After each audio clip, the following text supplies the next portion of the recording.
I literally forget how to do anything. Hello, everybody. Welcome to the live show for The Only Good Indians by Stephen Graham Jones for the Literally Dead Book Club. I am joined today by my friends Brody and Monet. And in the next 26 minutes, I have a very specific time I have to follow. I've had a stressful day. I've got a lot going on, and I feel a little unprepared for this live show, to be perfectly honest. But I am going to rely on my wonderful friends to help me out here. And I want to kick it off just by, I always get you guys to throw an emoji in the comments. If you're here, there's like 56 of you. Thank you so much for joining. I would love to see I think there's like a deer emoji. If there's a deer emoji, throw that in the comments if you've read it, because I like to know who's here. If it's people who have read the book or if you're just here to hang out. So if you want to throw like a heart, if you're just here to hang out, and a little deer, find the deer, scroll through the emojis and find it and send it if you've read it. We're going to try to keep it spoiler free for a little bit, and then we're going to dive right in. I'm going to have my co-hosts introduce themselves and their channel. And I usually like to ask like what everyone's favorite mystery thrillers are, or horror books, so I can convince people to go to your channels. I know Monet doesn't read a ton of that genre, but I'm still excited to know like, or just tell people like what to expect from your channel, so we can convince them to subscribe if they're not already. Okay, I am Monet. I run a channel called Life is Monet. I mostly read fantasy and sci-fi, but I do dab a little bit into YA contemporary. And the best thriller I've read this year is going to be When No One Is Watching by Alyssa Cole. Oh, that's a good one. I'm gonna give you all a little teaser. We're going to be reading that book. We literally did book club in 2021, so you guys already know a pick. And then, hi, I'm Brody from the channel A2 Brody. My favorite horror thriller books are Into the Drowning Deep by Mira Grant, Wilder Girls by Rory Power, and then if we're doing mystery, I'm going to say A Lot Sway by Darcy Little Badger. Ooh, good one. I love that one. I'm really impressed that you picked some favorites. I know how hard it is to. I was trying to think before this. I was like, I always ask everybody to tell us your favorite mystery and thriller and horror, but like I don't answer it because I have no idea. Like I literally have no idea. If you ask me my favorite, like I don't know, and I'm still not going to answer it. Maybe in 2021 you'll get an answer out of me. Okay, so I'm seeing a lot of the on my computer. It looks like a goat, so that's interesting. Yeah. Okay. So there is a lot of people who read it, so that's really awesome. I don't actually know everybody's rating. I don't know what you two rated this book.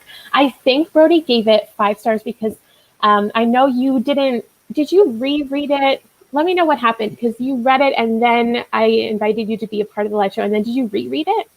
Yes. So essentially what happened, my friends Aaron and Danny, they're on Instagram and YouTube now, but they helped all of us native influencers get connected to Saga, who provided all of the arcs. So I read the arc, and then I got a finished copy through Saga, reread it in Indigathon November for this. Right. Okay. Were there many differences that you noticed between the arc and the final copy? Not really any differences that I caught. Okay, cool. Monet, I would love you to pitch us the book. If you could just give us the overall plot for the people who are here who haven't read it yet. Convince them to read it. That's a lot to come on you.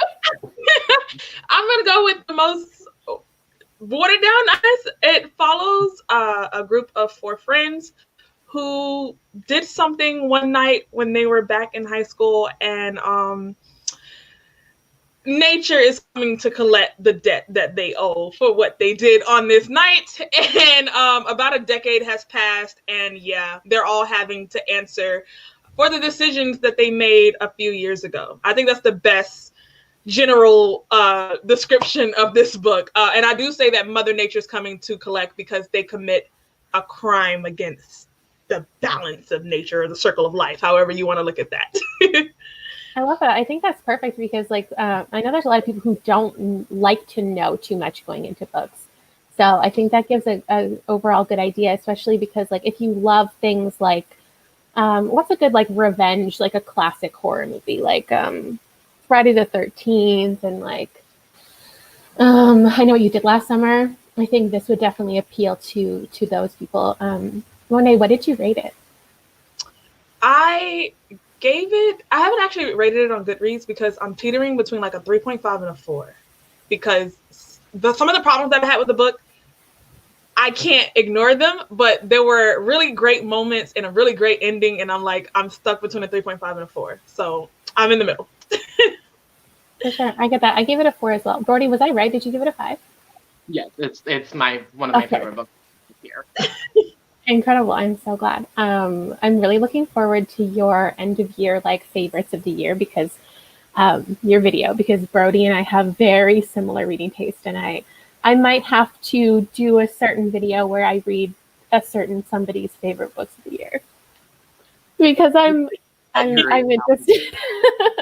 Okay, so I love all the ratings in the comments. I'm seeing lots of 3 and 4 stars, and then a ton of 5 stars. I do see a couple DNFs, which is interesting, which is actually something that I see a good amount on Goodreads, and I think we could dive into some discussions about people's expectations going into the book and what they thought it was going to be, and that kind of thing.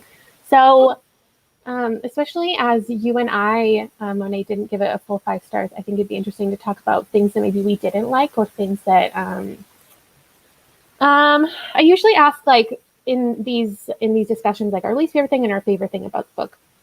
And I think that for me, it's not that it's a least favorite thing, but I actually think this would have been so cool as a short story. I love Stephen Graham Jones short stories, and I don't want to say this book dragged. I don't want to say it was too long because that's not true, but I do think it could have been one of my favorite books of all time if it was like 100-page classic Stephen Graham Jones short story. So that's kind of the only thing that I really have. I'm gonna have to agree. I feel like I understand why people DNF'd it. So there were points of the book that felt like it was being prolonged, but then when we got to like the meat of it, it was so worth like reading everything else. So if you did DNF the book, I highly suggest that you actually finish with it, because I feel like if it was shorter and more compact, we would have gotten like just the tense, like on edge moments, but did feel kind of spaced out. And so there was moments where I'm reading this and I'm like, this doesn't really feel like horror or thriller. I'm just reading about random people's days and lives and relationships. And so that felt like kind of prolonged. And so that is where I was at, like a 3. But then the moments where like the payoff was amazing and I was like on the edge of my seat and like screaming at the book made it worth it for me. So I feel like I understand why people would say that about the book. For sure. I'm seeing especially seeing like people who had DNF'd it or did give it low ratings. I feel the need to say something along the lines of like, as the book is written by a Blackfeet author and it follows Blackfeet characters, I do think it's really important that non-native reviewers are really careful about the way that they discuss certain things when they're reading native authors, as far as like the type of storytelling involved or the topics that it covers, because I think there's a lot of things that will go over the heads of non-native people, non-native readers. And I think that something that I find really valuable is looking at the reviews of I'm not going to say own voices because, you know, there are so many different tribes and everything. So I would check out reviews by native booktubers. I know that, who was it? Autumn did an interview with the author, and then I know we have some people in the comments, which is awesome. So Native Lady Book Warrior and Thunderbird Woman Reads did some really great, excuse me, did some great reviews that I'm actually going to add into the description that I think would be interesting for people to check out, especially if like you're always, as a non-native reader, going to miss certain references and certain important things, because I think something that I saw a lot in Goodreads is people talking about certain things they didn't get about the story. Like people would say, oh, there was so much basketball. I don't care about basketball. I don't want to know about that. And like, if you don't understand the cultural significance or importance of basketball in certain native communities, I think that things just aren't going to hit the same for you. So looking at it doesn't mean you have to like the book better after you hear other people's opinions, but just learning more about the references that you didn't understand, I think is really valuable. Okay, I'm going to be quiet now. Sorry. Brody, I know you love the book so much, so I want to let you talk about what you loved about the book first. For me, it's across the board with everything I've read by Stephen Graham Jones because, like, full disclosure, he is my favorite author, hands down. So I love the way that the themes of intergenerational trauma are so cleverly like weaved into this story, and just the way that I feel like he made Native ideologies and Native belief systems so accessible to people who may not be familiar with them. I just think everything he does is masterful, and everything he does is so intentional, and it really means a lot to me reading stuff like that. So for me, it would be like the themes across the board. I will agree with that. I feel like I've read quite a few Indigenous books this year by Indigenous authors, and I think Stephen Graham Jones does a really great job of introducing you to Indigenous culture and standards and experiences without holding your hand and actually having to tell you verbatim, this is why we feel like this. He writes such a great cause and effect into his writing that if you are informed about Indigenous culture, you will see immediately and recognize and be like, okay, this is a great way to seamlessly feed this to the readers. And if you aren't, you still walk away with a great understanding of, I feel like he explained the basketball reference perfectly, especially with the ending of the book and how it all came full circle. And I will have to agree with that. I read a lot of Louise Erdrich this year as well, and I will say that her writing and his writing are pretty reputable up there. Have either of you read, speaking of her, have you read Antelope Wife or Antelope Woman? I have. I've read The Antelope Woman. I have not, but I have Antelope Woman on my TBR. Okay, I've heard obviously there's a lot of pulled inspiration from Stephen Graham Jones, and I was wondering if anyone thought that I would like that, because maybe I'll pick it up. I've actually never read a book from her before. If you want a buddy read it, let me know.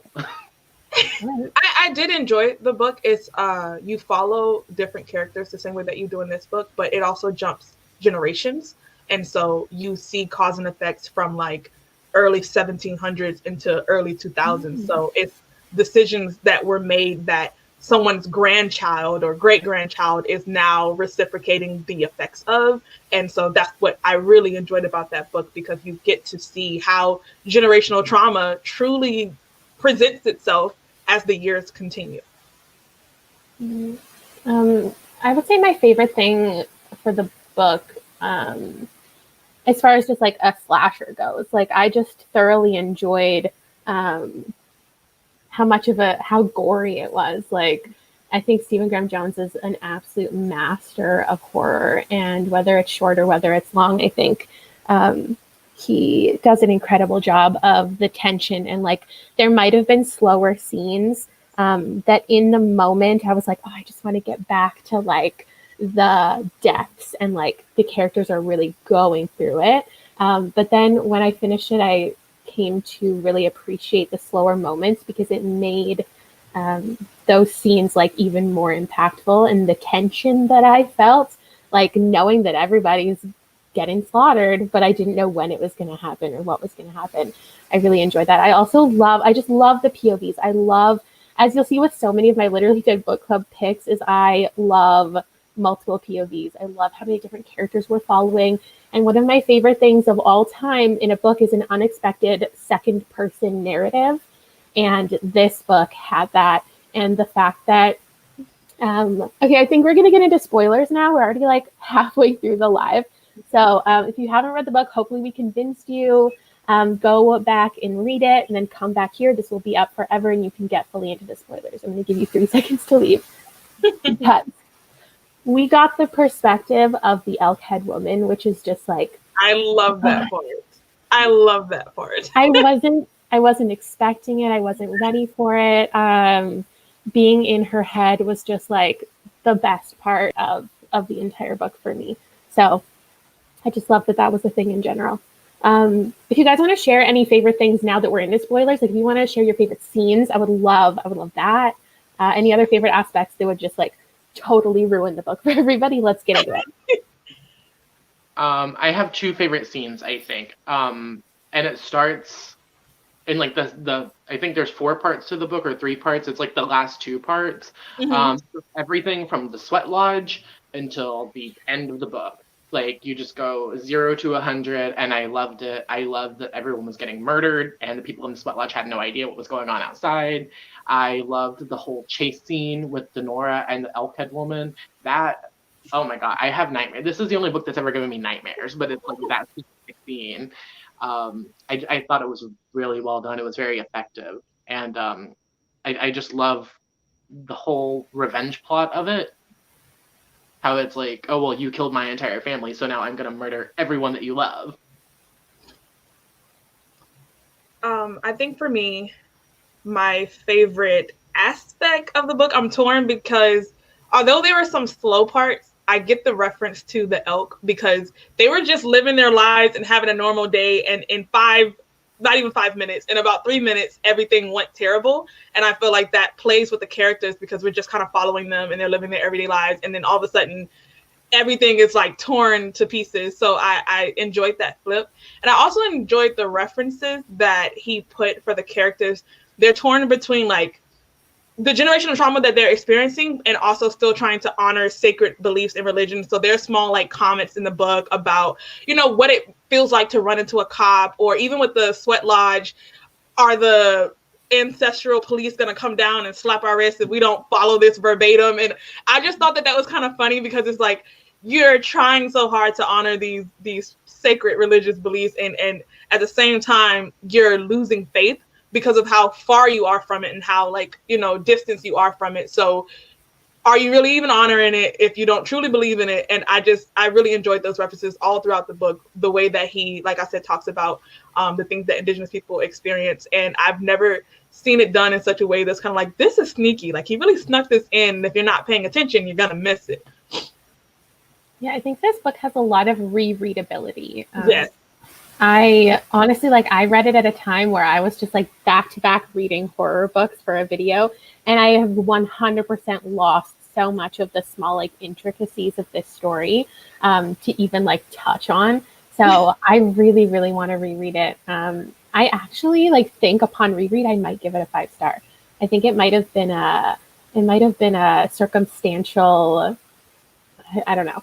My favorites, actually, I want to pop up some comments of favorite scenes because look, this is my favorite scene. The living room and the ceiling fan, that has fucked me up for life. Let me tell you.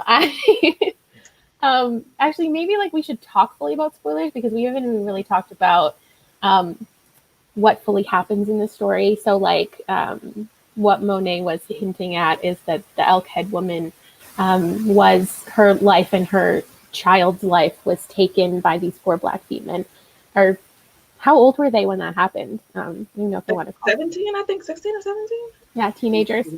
YA age, I would say. Yeah. YA adult. Right.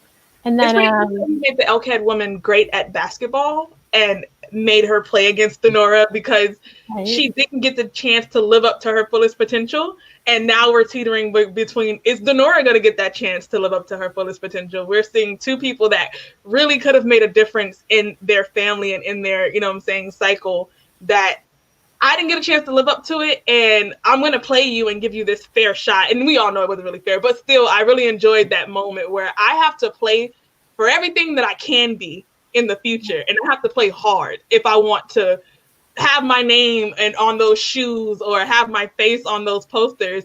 I have to play like my life depends on it. And I really love that. Same. The ending was so good. So the Elkhead woman goes, she's on a revenge mission to kill all of these people who wronged her, and she succeeds. And then at the end, we get the final girl. I also really enjoyed the humor of it because there was little hints at her being the final girl, Denora. I was watching an interview with Stephen Graham Jones, and somebody said something about how it's so cool how he it wasn't a lot of times at the end of a horror movie where it relies on inhuman strength. It's like there is a final girl, and because she is so badass and picked up that huge thing and killed somebody, and she was so like strong, that's how she succeeds, and that's why she's the final girl.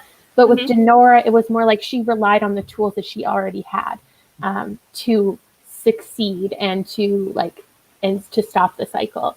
Denora is one of my favorite characters I've ever read in a book. So I think one of my favorite things in general is just like all of the characters, even though they were all murdered.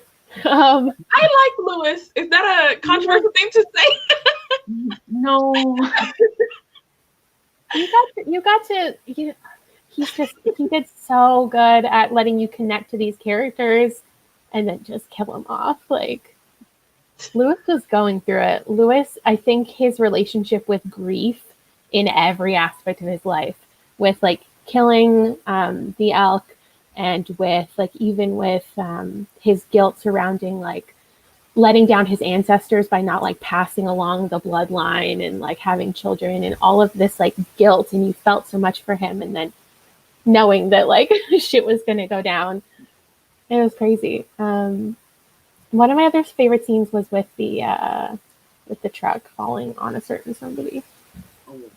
That was a lot. That was. I wrote down. I wanted to ask what the most unsettling scene was for you, and that was mine. Maybe not my favorite scene. The most unsettling scene for me was the truck in the garage, and I was a little shocked by that moment. I think for me, the most unsettling scene, because I liked Louis as a character so much, and we see him go off the deep end, and after witnessing the death of his wife, he is so, like, I guess, detached that he immediately removes, her teeth and cut her open. And I'm like, we're so deep into this theory of the elkhead hunting us that we can't even fully acknowledge. And before that, I think Stephen Graham Jones does a great job of establishing the love that he has for her, because he's always like, Shani needs to be this far. I don't want her to walk in and see this. Like, I want her to stay with me because this is an interracial relationship, and all of my friends already think this white girl is gonna leave me. So like, I have to like love her, cherish her, honor her. And then after she dies, he's so off the cliff that he cuts her open. And I think for me that was like so unsettling, because one, it's a gory scene, and two, my favorite character just totally went off the deep end. So I was off. I think for me, the most unsettling part of the book was the beginning. How you have Ricky at the bar, and he like gets in a fight with these white guys, and he's like running through the parking lot, and then he just looks up and he sees like the herd of elk across from him. And then you get the whole like, this is a native person dying headline, or like Indian man dies, da-da-da. That's very accurate. But yeah, the elk, whenever he looks up and sees it and he's just like, oh fuck, that creeped me out. I was like, oh no, every motherfucker in here is about to die. Yeah, I loved the opening scene. It was just so visceral, like the eyes shining, and you're so right. What was I gonna ask? There were a lot of slow deaths besides just the dogs. Like, I know it took Nate a few chances before he actually and his father came back, and I'm like, these people are holding on, and we keep having to relive their death scene more than one time, and so it's a lot. Do you guys have any questions? The chat. We're already like wrapping up the live. We only have a couple minutes to go, which is so crazy. I wanted to just see if you guys had any questions about the book, or tell us anything you want us to talk about, or if there's anything, Brody or Monet, you feel like you want to talk about with the book, something that meant something to you, or anything that you want to talk about. I want to make sure I leave any time for that.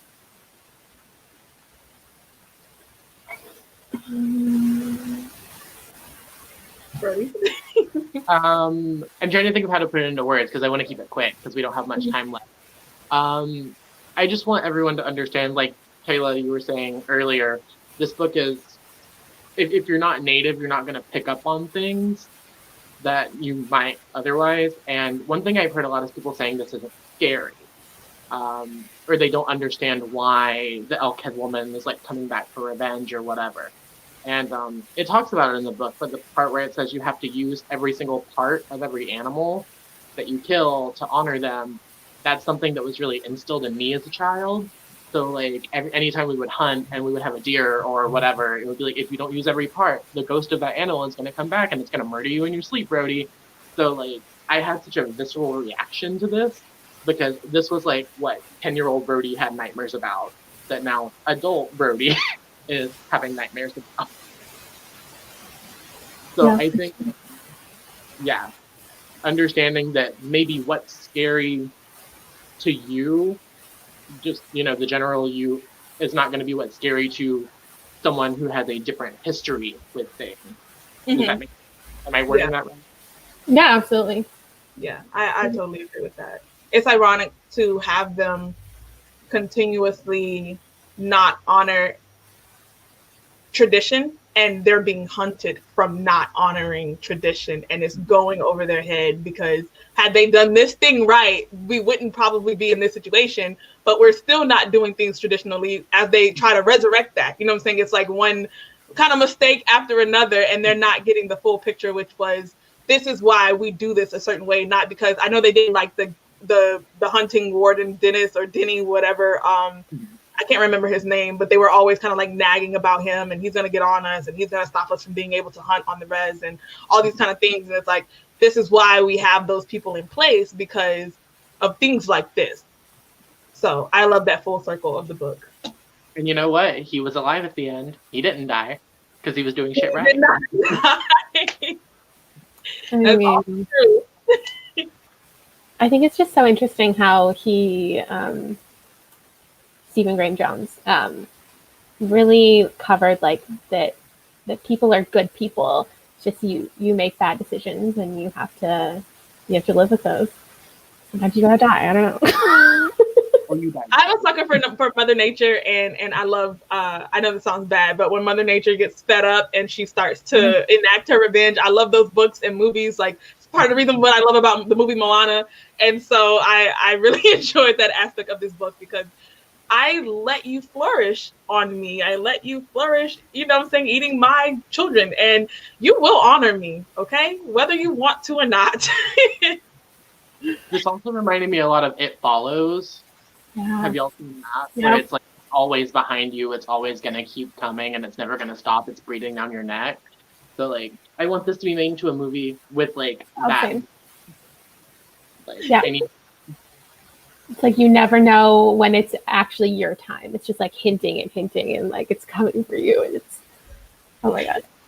Somebody asked how we feel about the ending. I do see how like some people could have hoped that it was going in like a different direction. I think that's something that I see, is that they wish it wasn't so like nice at the end, which I disagree with because I think that the feeling of hope is really, really important. And the idea of like, I don't want to say kindness can like solve all things, but the idea that Denora was able to change things, and I think that it was really intentional by the author to have a woman survive at the end because, you know, missing missing and murdered Indigenous women is such a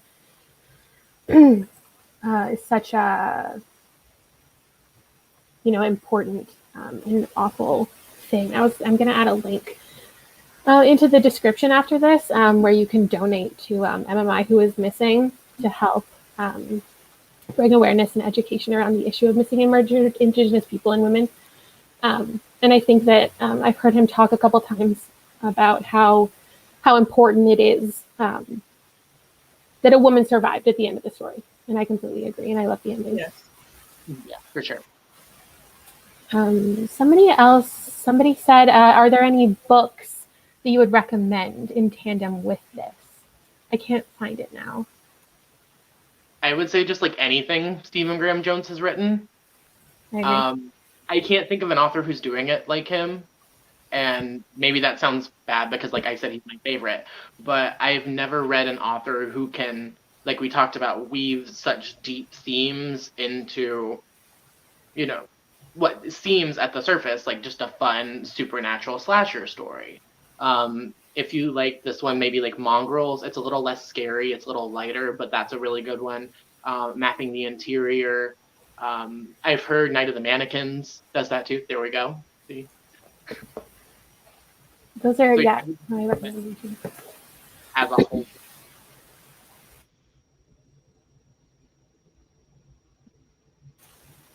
Sorry, I think I didn't grab it, but I was going to recommend Carrie. I know it's totally different, and it's kind of like overdone to recommend Stephen King in tandem with Stephen Graham Jones. But I do think that Carrie, thank you, Brody. It's not the same story at all, but it is like that revenge plot. And Brody was saying earlier that they love revenge plots, and I don't think I quite realized how much I love them until now, and I need to read more. But I would recommend Carrie for sure as a revenge story. Foul is Fair by Hannah Cappen, Sadie by Courtney Summers are two other revenge stories I really like. So if you're after revenge plots, like this one, I would. Those ones are set like pretty in reality, right? I haven't read Foul is Fair yet. Does it go like supernatural at all? Dark academia, modern day. So if you want the revenge plot, those are there, but they're not like paranormal. Okay. I know you recommended to me that a couple times and I need to read it. Monet, you got any recommendations for books or movies? Similarly, unfortunately, no. Like I said, fantasy is like my area. For sure. I will dabble for such a great book like this one. I'm excited to see you pick up some more horror in general. I think I want to read more by Stephen Graham Jones because, like I said, I think I read like 5 Louise Erdrich books, so I need a great comparison of like their totality of like discography of work. I need to be able to compare more than one book. For sure. I was gonna ask. You said what? He has a massive backlist. Yeah. It's gonna be a while before I make it through. It's always funny how there's authors who get a lot of attention and then people start thinking of them as like a newer author or a debut author just because like you recently heard about them. That definitely happened with me. I had no idea Stephen Graham Jones like a couple years ago. I think I picked up Mapping the Interior for the first time. And then I realized there was so much more and I still haven't picked them up. So I'm definitely interested in Mongrels especially. Yeah, I always ask, like, would you pick up more from this author? And I think the answer for all of us is yes. Yes, I would, definitely. I hope that's the same for the chat. Actually, I think he just announced a book for 2021. Am I wrong? Do you know anything about that one? Yeah. Do you know what it's about? I've heard it's a slasher. It's like a YA slasher. Okay.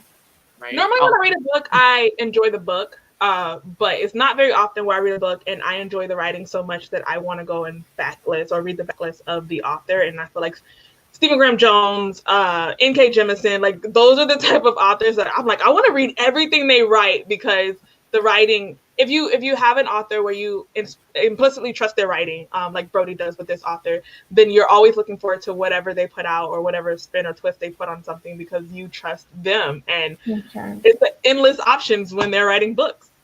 Yeah, like it doesn't even matter the plot of his upcoming book. Like I will absolutely pick it up. Yeah, I think that is it for the live show. Oh my gosh. Thank you so much for joining me, you two. I'm going to put the links down below for their channels. If you need somewhere to start, both Brody and Monet have done really good videos with their partners that are some of my favorite things to watch. So I would recommend those if you haven't subscribed. I love when booktubers like involve other people, and those are my favorite things on your channel. So that's what I would recommend if you're going to subscribe, which you should. That's where you should start. That's it. Where's the book? I'm going to hold it up at the end for no reason. That was our live discussion for The Only Good Indians. I hope you all enjoyed the book. If you somehow were just hanging out the entire time and were totally spoiled and you're still interested, please go read it. It's incredible. And we will see you next time. I won't be announcing the Literally Dead Book Club picks for 2021 until January. So I look forward to what we're reading next year. This was the last live show for the year. I hope you guys enjoyed the picks.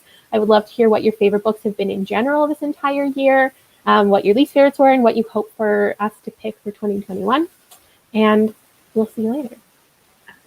Thanks, Bye. guys.